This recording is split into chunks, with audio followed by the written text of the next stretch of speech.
I always believed love was built one promise at a time. It was never about expensive gifts or perfect dates. It was about showing up, telling the truth, and choosing each other every single day. For 4 years, Emily Carter was my choice. I never thought I would stop being hers. "You're staring again," Emily said with a laugh as she stirred pasta on the stove. "I was thinking dangerous habit." "I know," she smiled, and for a moment, everything felt normal. Walked over and wrapped my arms around her. "You smell like garlic. You say that like it's a bad thing." "Perfect." She leaned against me. "You always know what to say." "Oh, I just tell the truth." She kissed my cheek. "I love you." "Ethan, I love you too." Those words used to make every hard day worth surviving. After dinner, we sat on the couch, watching a movie neither of us was really following. Emily kept checking her phone. I nudged her shoulder. "Busy tonight?" "Just work." "At 8? My new company has clients in different time zones." I nodded. "That makes sense." She smiled without looking at me. A few minutes later, her phone buzzed.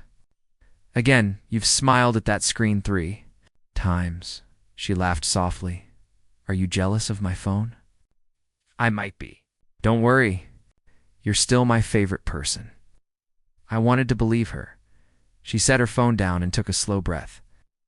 "Ethan, I need to tell you something." My stomach tightened. "Okay." "I accepted a new job." I blinked. "What?" "It happened fast. You didn't even mention an interview." I wanted to make sure I got it first. I forced a smile. "Congratulations. You mean that?" "Of course." She reached for my hand. "The salary is amazing." "Happy for you?" "There are bonuses too." "Great, and I'll finally have room to grow."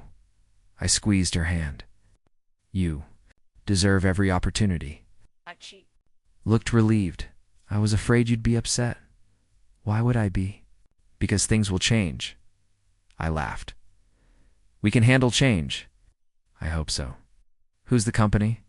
She hesitated just long enough for me to notice. "Brooks Global. I've heard of them. The owner interviewed me himself." "Really?" She nodded. "His name is Jason Brooks." "The billionaire?" She smiled. "He prefers entrepreneur." I shrugged. "Rich people always have better words." She laughed again, but this time it sounded forced. "When do you start?" "Monday." "So soon?" "They needed someone immediately." "Oh." I leaned back against the couch. "Well, I guess we should celebrate. You don't mind?" "I mind that you kept it secret." "I'm sorry, but I'm proud of you." She hugged me tightly. "Thank you for understanding." I closed my eyes. "I'll always support your dreams." At that moment, I meant every single word. I had no idea those words would become the biggest mistake of my life. Chapter 1, The Choice That Broke Me. Part 2. Monday arrived faster than I expected. I drove Emily to her new office before heading to work. She smiled as she opened the car door. "Wish me luck." "Why not?" "Because you're smarter than everyone else in that building." She laughed. "I'll call you after work. I'll be waiting." Ow. Waved and disappeared through the glass doors. I watched until I couldn't see her anymore that evening. My phone stayed silent. At 7, I sent a message. Asterisk, asterisk, everything okay. Asterisk, asterisk, no reply. At 8, I called. She answered after several rings. "Hey, you forgot to call. I'm sorry. You sound tired. It was a long day. How was everyone?" "They're nice." "And Jason Brooks?" There was a short pause. "He's demanding." "I guess that's expected." "Yeah. When will you be home?" "I have to stay late on your first day." "We're preparing a presentation. Need me to bring dinner?" "No. You sure?" "I already ate." "Okay. I'll see you later. Drive safely." "I will." The call ended. I stared at my phone longer than I wanted to admit. Over the next 2 weeks, the pattern repeated: late nights, short answers, canceled plans, smiles that never reached her eyes. One Friday, Daniel Ross dropped by my apartment with coffee. "You look terrible," he said. "Serious, I've been busy." "No." Pointed at me. "You've been worried." I sighed. Emily's new job is demanding, or something else is. I frowned. What does that mean? I saw her downtown yesterday, so she wasn't alone. My heartbeat slowed. Who was with her? A man, a client, maybe. Daniel shook his head. They looked comfortable together. A forced laugh. You're reading too much into it. I hope I am. You are. He stayed quiet. I hated that silence more than any words. Finally, he spoke again. Ethan, promise me something. What? If you ever see proof, don't ignore it. There won't be any proof. How can you be so sure? Because Emily loves me? He looked away. I hope you're right. So do I. That night Emily came home after midnight. You're awake? She asked. I couldn't sleep. I'm sorry. Everything okay? She nodded. Just another long meeting. I noticed a small gift bag in her hand. What's that? Oh, she looked down. A welcome gift from the company. Yes, I smiled. Nice. She carried it straight into the bedroom for the first time in 4 years. I wondered if the woman I loved was hiding something from me. The thought felt wrong. But once it entered my mind, it refused to leave. Chapter 1, The Choice That Broke Me. Part 3, the next Friday. Emily texted me just before lunch. Asterisk. Working late again. Don't wait up. Asterisk. I stared at the message for a long time. Normally, I would have answered with a heart or a joke. Instead, I typed, good luck. Daniel walked into my office an hour later. You free tonight? I don't think so. He crossed his arms. Emily working late? Yeah, he sighed. Ethan, come with me after work. Why? I want to show you something. I shook my head. I don't need another lecture. This isn't a lecture. What is it? The truth. His words stayed with me all afternoon. When work ended, I almost drove home instead. I followed Daniel's car across the city. We stopped outside a luxury hotel. I frowned. Why are we here? Just wait. For what? You'll see.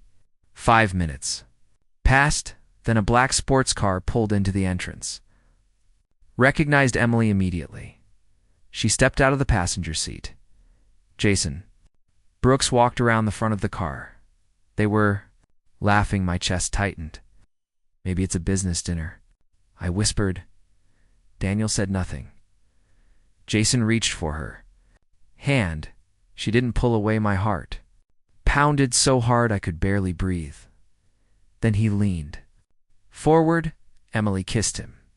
Not by accident, not because she was surprised. She kissed him like she wanted to. I opened my car door before Daniel could stop me. Ethan.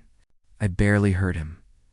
I walked straight toward them. Emily saw me first. Her smile disappeared. Ethan looked at me calmly. So this is him? I ignored him. I looked only at Emily. Tell me I didn't see that. She stayed. Silent, please. She lowered her eyes. I'm sorry. I felt something inside me break. Was any of it real? It was then why. She took a slow breath. Didn't plan. This, you still chose it. Jason folded his arms.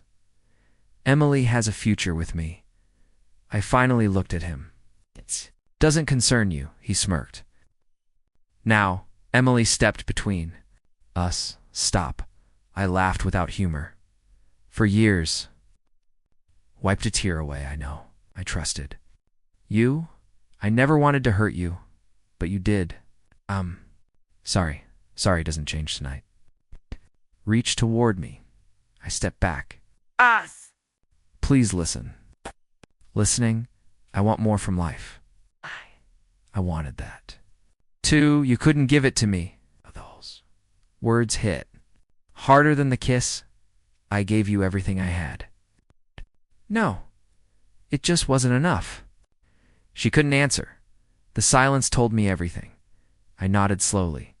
So you chose him, she whispered. Yes. I closed my eyes for 1 second. When I opened them again, I felt strangely calm. I hope he gives you everything you gave up, Ethan. Goodbye. Emily? I turned around before she could say another word. Behind me, I heard her call my name once. I kept walking. Every step felt heavier than the last. By the time I reached my car, I realized I wasn't driving away from one terrible night. I was driving away from the life I thought would last forever. I had lost the woman I loved. Without a fight, now I had to discover who I was without her. The apartment felt quieter than ever after Emily left. Every room held a memory I never asked to keep. Her favorite mug still sat beside the coffee machine. Her blanket remained folded on the couch. I told myself to throw everything away, but every time I reached for her things, my hands refused to move. 3 weeks passed like that. Then someone knocked on my door. I already knew who it was. Come in. Daniel. He stepped inside. Carrying 2 paper cups. He remembered my coffee. You always drink the same thing. He handed me a cup. You also look terrible. I've heard that before. I mean it. What? No. He looked around the apartment. Haven't changed anything. I can't. You have to. Loved her. I know. I still don't understand how someone can promise forever one day and leave the next. Daniel sat across from me. Ethan. Her choice says more about her than it does about you. It doesn't feel that way. It's because you're blaming yourself. Maybe I should. No. Rubbed my face. If I had made more money? Stop. I'd work less. Stop. If I'd been enough. He leaned forward. You were enough for the right person. I stared into my coffee. I don't believe that anymore. Then, borrow my belief until you find your own. Smiled for the first time in weeks. That was surprisingly wise. My sister said the same thing. Your sister? Sarah, the therapist. He nodded. She wants to meet you. I laughed quietly. So she can tell me I'm broken? No. So she can help you remember you're not. I don't know. You don't have to decide now. What if talking changes nothing? What if it changes everything? His question stayed in my mind. The next afternoon, I found myself standing outside Sarah Ross's office. She greeted me with a warm smile. You must be Ethan. I guess Daniel warned you about me. He told me you're hurting. That's accurate. She pointed toward a chair. Sit. I did. She waited a moment before speaking. So tell me. About what? About the day your world changed? I looked at the floor. I don't know where to start. The beginning usually works. I took a deep breath. For 4 years, I thought I knew the woman I loved. Sarah nodded patiently. I swallowed hard. Now, I don't even know if any of it was real. She didn't rush to answer. Instead, she listened. For the first time since everything fell apart. Someone simply listened. Chapter 2, picking up the pieces, part 2, Sarah folded her hands and looked at me without judgment. Answer one question. I'll try. Did you force Emily to leave? No. Did you tell her to betray your trust? Of course not. Did you make her kiss another man? I looked away. No. Then why are you carrying her choices like they belong to you? I don't know. You loved her. I still do. Said. The feeling won't disappear overnight, so what do I do? You grieve, and then? You forgive yourself. I wasn't the one who cheated. I know. And why is forgiving myself so important? Because you've already decided you're the villain in someone else's story. Her words stayed with me. I left her office, feeling lighter than when I had entered, not healed. Just lighter. The following Monday, I arrived at work early. My manager, Michael Turner, called from his office. Ethan, come in. I closed the door behind me. You wanted to see me? I did. He studied me for a moment. You've been through a rough month. I've managed. You've done more than that. I frowned. What do you mean? You haven't missed a deadline. I needed something to focus on. I noticed. He slid a folder across his desk. I want you to lead our biggest client project this year. I blinked. Me. You. There are people with more experience. There are. So why me?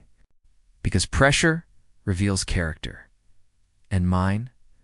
You keep showing up. I looked down at the folder. This could change my career. I believe it will. I won't let you down. I know. As I walked toward my desk, a woman carrying several files nearly bumped into me. Oh, she stepped back quickly. I'm sorry. That was my fault. She smiled politely. You must be Ethan Carter. I nodded.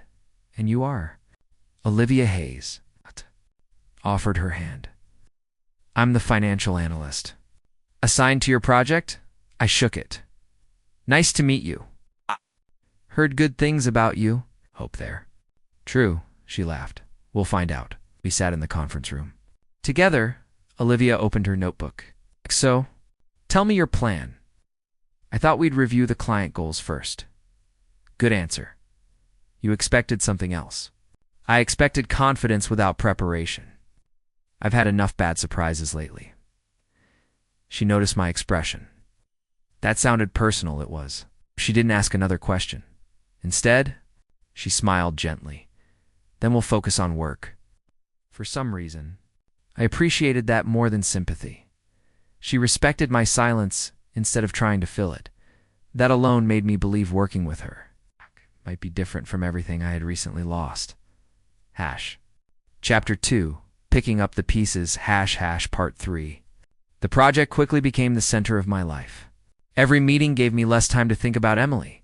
Every problem I solved reminded me that I was still capable of building something worthwhile. One afternoon, Olivia walked into my office carrying a stack of reports.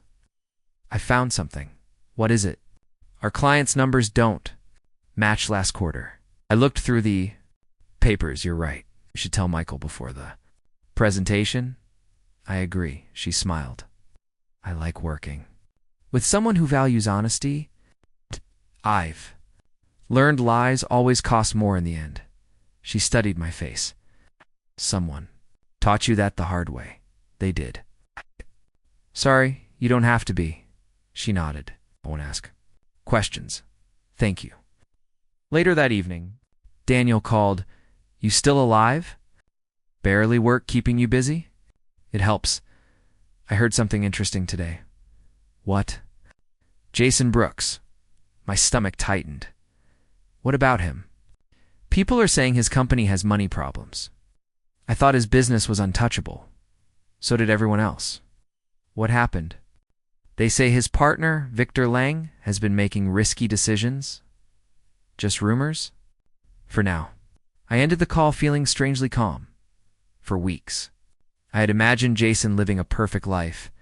Now, I realized money could hide cracks just as easily as smiles. 2 days later, my phone buzzed while I was reviewing financial reports. The screen showed a name I hadn't seen since the hotel. My heart skipped once. Then it settled. A new message appeared. Asterisk, asterisk, can we please meet? I need to explain everything. Asterisk, asterisk, I stared at the words months ago. I would have answered before she finished typing. Now my fingers stayed still. Olivia looked up from across the table. Everything okay? I locked my phone. Just an old chapter trying to reopen. You don't have to read it again. Her simple words stayed with me. That night I sat alone in my apartment. Emily sent another message. Asterisk, asterisk, please. Just one conversation. Asterisk, asterisk, I read it twice. Then I placed my phone face down. For the first time since she walked away. I didn't feel controlled by my pain. Whispered the answer she couldn't hear. Today, maybe not tomorrow either. I finally understood something. Sarah had tried to teach me healing wasn't about pretending. The betrayal never happened. Healing was choosing not to let it decide every choice I made. I picked up the project folder instead of my Phone. My future deserved more attention than my past. For the first time since losing Emily, one chose myself. It was only one decision, but it felt like the beginning of an entirely new life. 3 months changed more than I expected. The project that once felt impossible became the biggest success of my career.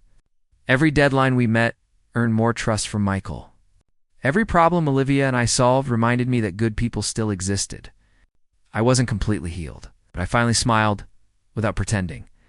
Michael called me into his office after our final presentation. "Sit down, Ethan." I took the chair. "Good news." "The best kind?" He pushed a report toward me.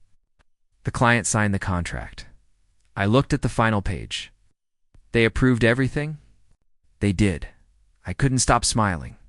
"We actually did it." Michael laughed. "You did more than that." "What do you mean?" "You earned their respect." "Job, you led the team. I had help." "What?" "No." He stood and offered his hand. "Congratulations." I shook it firmly. "You for believing in me? You made that easy." When I walked outside, Olivia was waiting near my desk. "Well," I grinned. "We got it." She laughed. I knew we should celebrate? I was hoping you'd say that. That evening we sat in a quiet restaurant. She raised her glass. "To honest work and honest people," she smiled. "You're smiling more." "Noticed? It looks better on you." I forgot. "How you remembered." Looked at her. "You helped." She shook her head. "Oh, you did the hard part." I wasn't sure I'd ever trust anyone again. "Don't have to trust everyone, just the right people." "Exactly." Her answer stayed with me the next morning. Michael introduced me to someone new. Meet Noah Bennett. A tall man smiled and held out his hand. "I've heard you're impossible to keep up with." Laughed. "Don't believe everything you hear. Too late." Michael nodded toward Noah. "He's joining your department? Happy to have you." Noah grinned. "Probably ask 1,000 questions." "Ask 1,001. "Think we'll get along?" "So do I." Before lunch, another meeting filled the conference room. Michael pointed toward a woman arranging legal documents. "This is Rebecca Miller." She smiled professionally. "The company's lawyer? Nice to meet you." "Two." She opened a folder. "I'll be helping protect this project. Should I be worried?" "Not if everyone keeps telling the truth." I nodded. "That's the only way I know how to work." Rebecca smiled. "Good." For the first time in months, I felt like I was building a future instead of chasing a past. Hash. Chapter 3, Karma Never Rushes. Part 2. A week later. Noah walked into my office carrying 2 coffees. "I guessed your order?" I accepted the cup. "You guessed right. I have a talent. For coffee." "For making friends?" I laughed. "You're doing well so far." He leaned against my desk. "Can I ask something personal?" "You can ask. You don't have to answer." "Fair enough." "Were you always this quiet?" I looked out the window. "No." "What changed?" "I trusted the wrong person." He nodded slowly. "I've been there, you have." "My fiancé left 6 months before our wedding. I'm sorry." I survived. One day at a time. His answer sounded simple, but I knew how difficult those days could be. Before I could reply, Olivia entered the room. "Sorry to interrupt, you aren't." She placed a folder on my desk. Rebecca reviewed the contracts. "Everything good?" Olivia smiled. "Better than good." Rebecca stepped in behind her.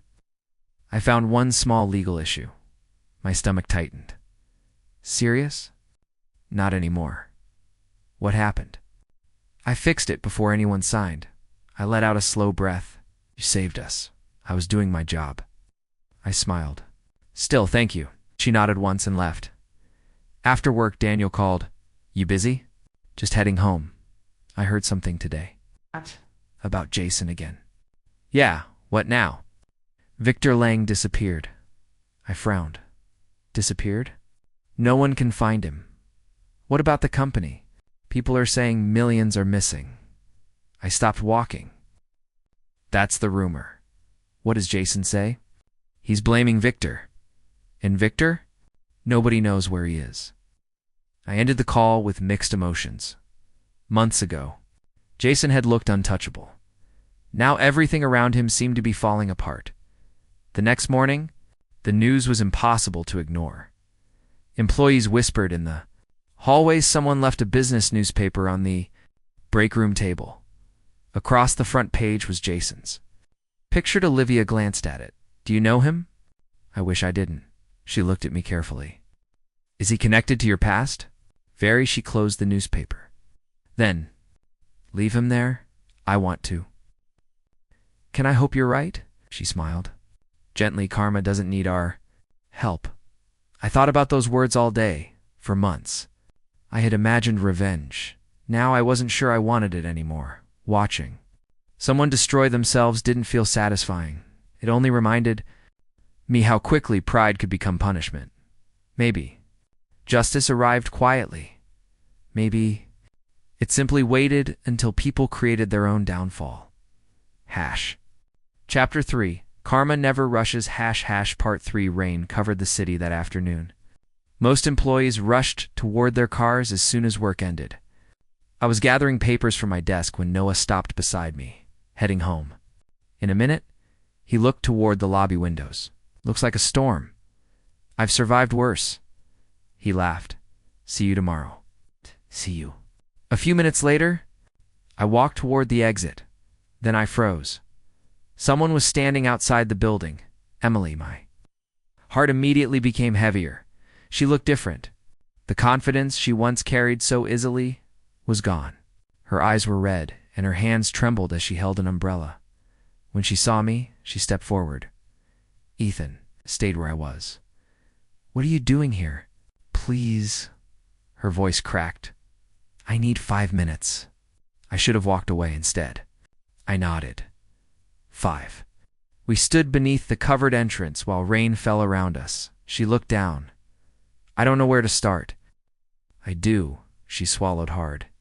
Ethan. I'm sorry. I closed my eyes briefly. Not new. I know, you've said it before. Not. Like this. I looked at her. Then, explain. Tears filled her eyes.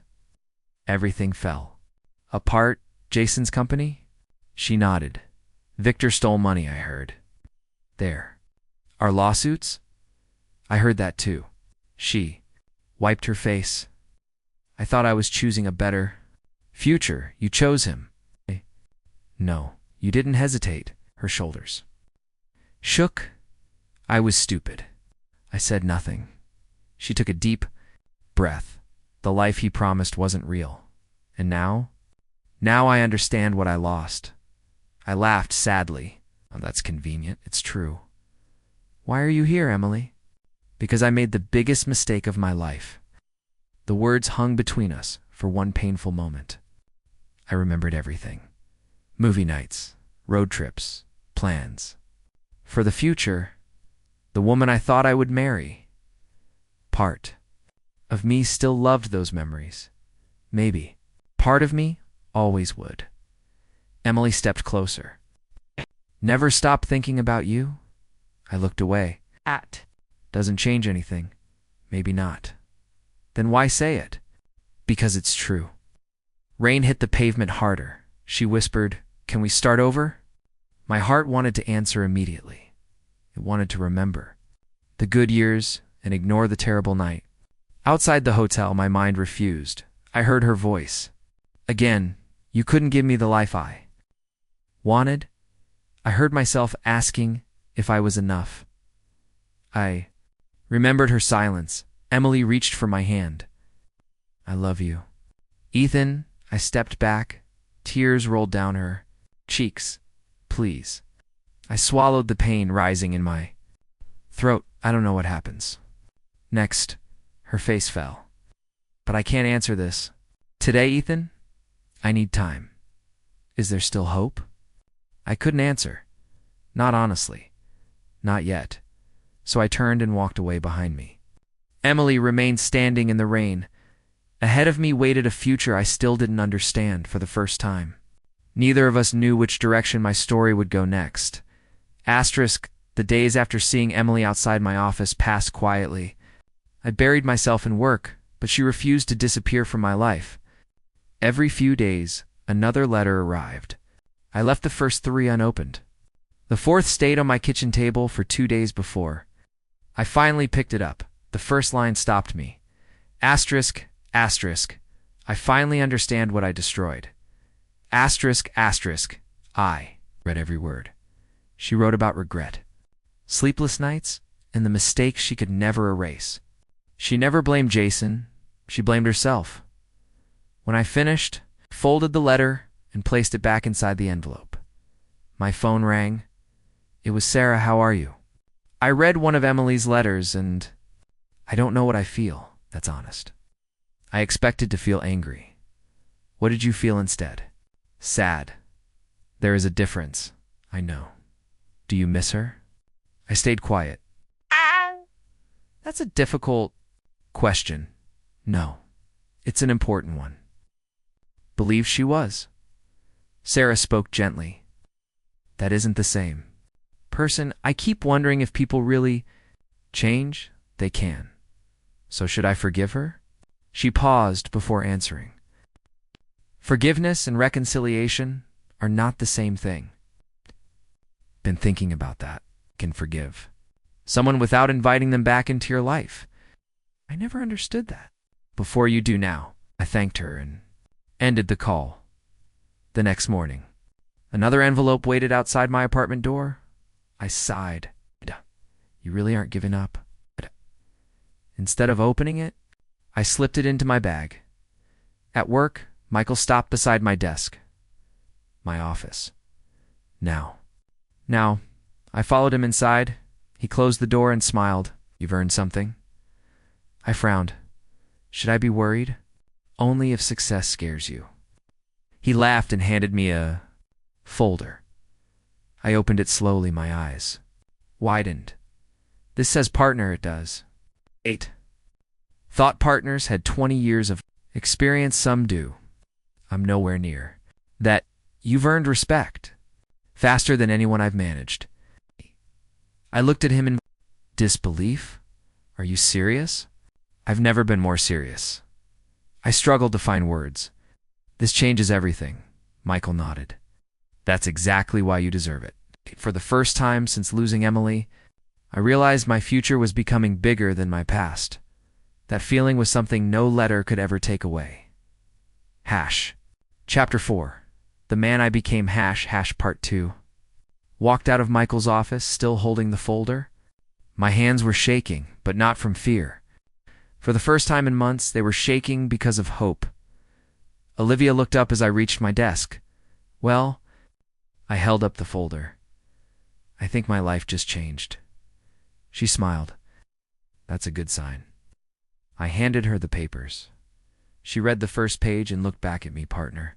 I nodded. They offered it to me. She laughed. I knew this day would come. You did. You lead without making people feel small. I just try to be fair. That's exactly why people follow. You, I smiled. Thank you. You earned it. Noah walked over carrying a notebook. Am I interrupting? Not at all. He noticed the folder. Why, he pointed at the title. Partner. Olivia answered before I could. He said yes. Noah grinned. Oh. Then, lunch is on you. I laughed. I should have kept the folder. Closed, you should have. 3 of us laughed together. The sound felt natural, not forced, not borrowed. Later that afternoon, Rebecca entered the conference room with several documents. Need everyone's attention. We gathered around the table. She placed a newspaper in front of us. Jason Brooks' picture covered the front page. The headline spoke about frozen bank accounts, lawsuits, and fraud investigations. Rebecca looked at me. Ow. You knew him? Personally, I wish I didn't. Investigation is growing. Figured his reputation is collapsing. Looked at the newspaper without feeling satisfaction. Only distance that evening. My phone buzzed. Another message from Emily.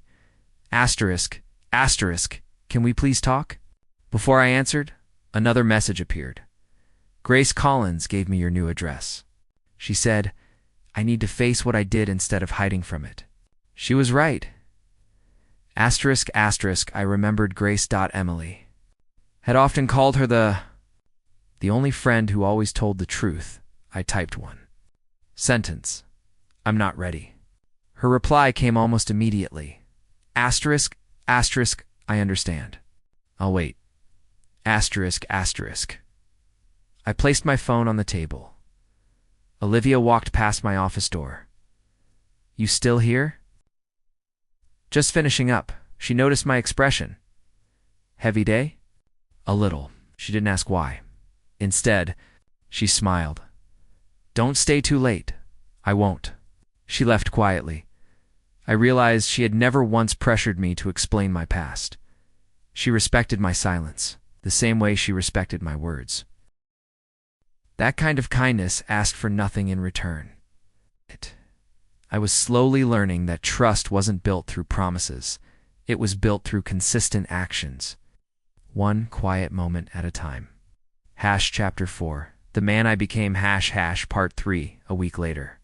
I unlocked the door to the apartment I once shared with Emily. I had delayed clearing out the last of our things for months. Now it was finally time. The rooms felt smaller than I remembered. I opened the hallway closet and found an old photo album. I smiled sadly.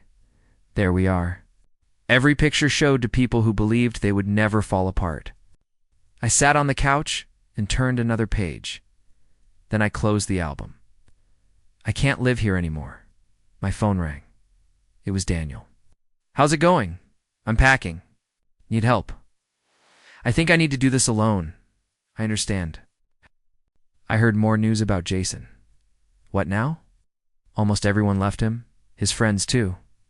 The money disappeared, and so did they. I nodded slowly. I guess loyalty is expensive. Real loyalty isn't. After we ended the call, I carried another box toward the door. A soft knock stopped me. When I opened it, Emily stood there. She looked tired. I won't come in, thank you. She lowered her eyes. I only wanted to say one thing. I waited. I finally understand. What?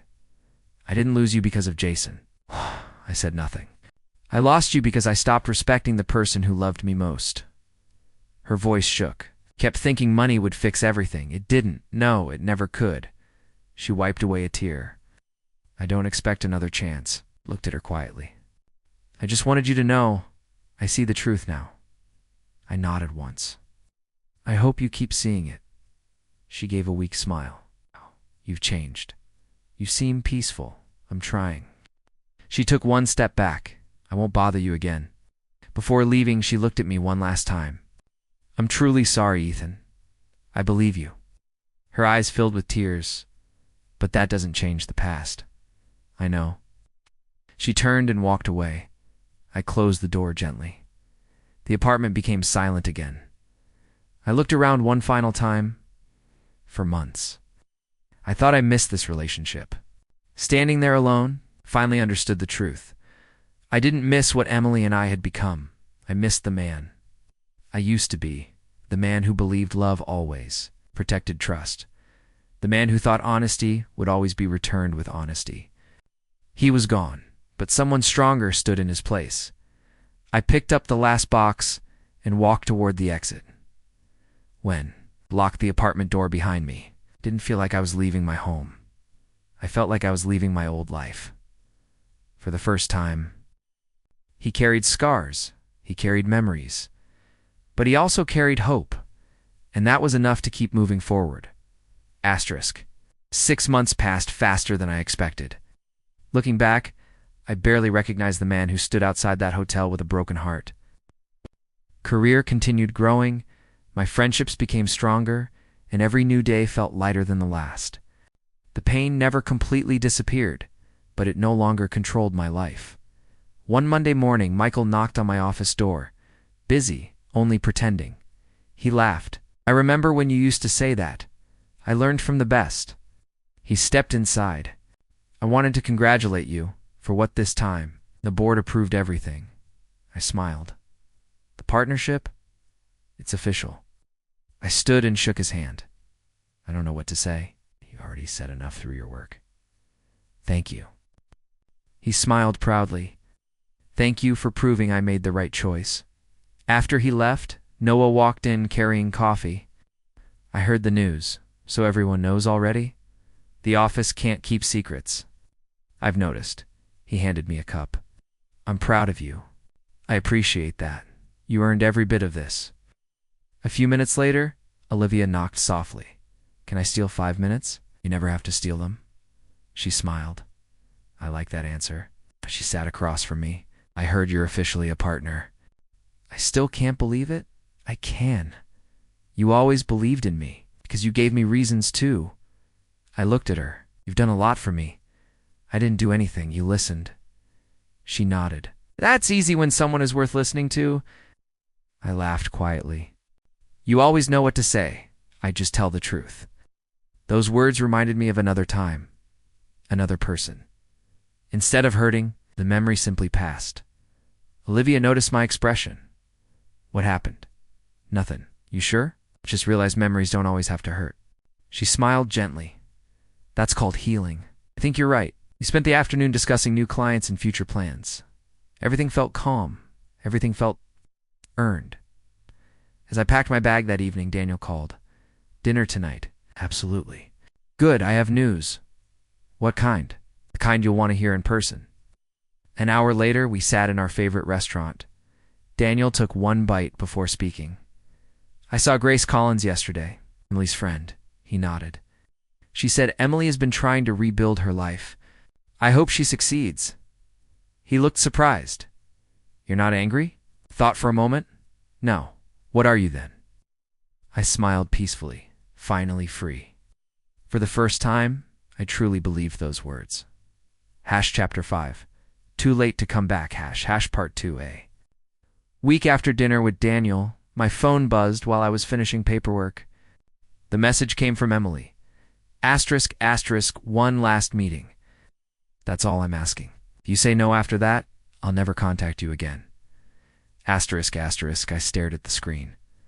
Then I remembered every conversation with Sarah, every quiet moment with Olivia, every lesson I had learned since my world fell apart.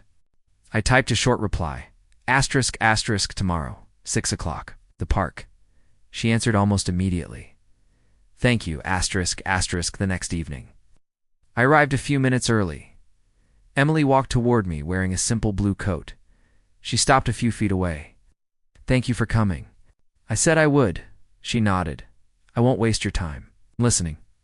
She looked at the ground before meeting my eyes again. I've practiced this conversation 100 times. And none of those versions felt good enough. You don't have to be perfect. I know. She took a deep breath. Ethan, I never truly appreciated loyalty until I lost it. I stayed silent. I kept chasing a life that looked successful.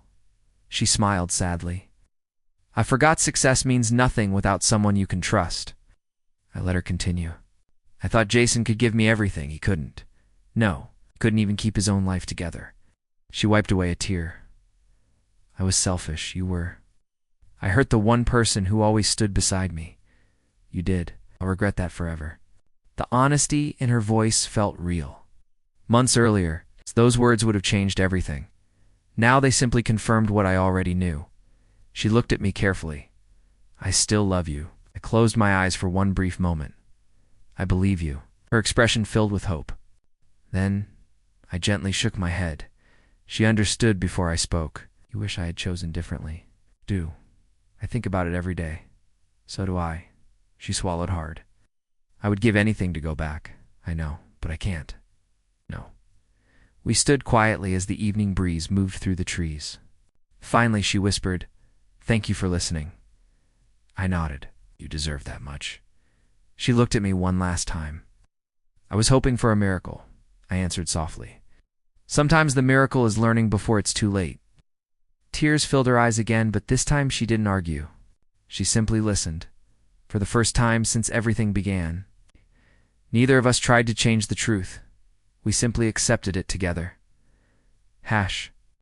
Chapter 5. Too late to come back. Part 3. Emily looked at me for a long moment before speaking again. So this is goodbye. I nodded slowly. I think it has to be. She took a deep breath. Do you hate me? I answered without hesitation. No. You're not angry? Not anymore. Then what do you feel? I smiled gently. Peace. A tear rolled down her cheek. I don't deserve that.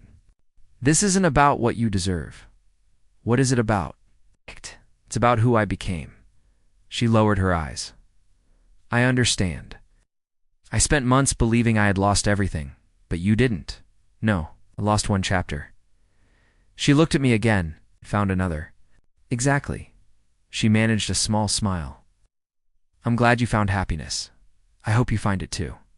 I'll try. We stood there one final time. Then I spoke the words I had carried inside for months. Emily, thank you for the good memories. She looked surprised.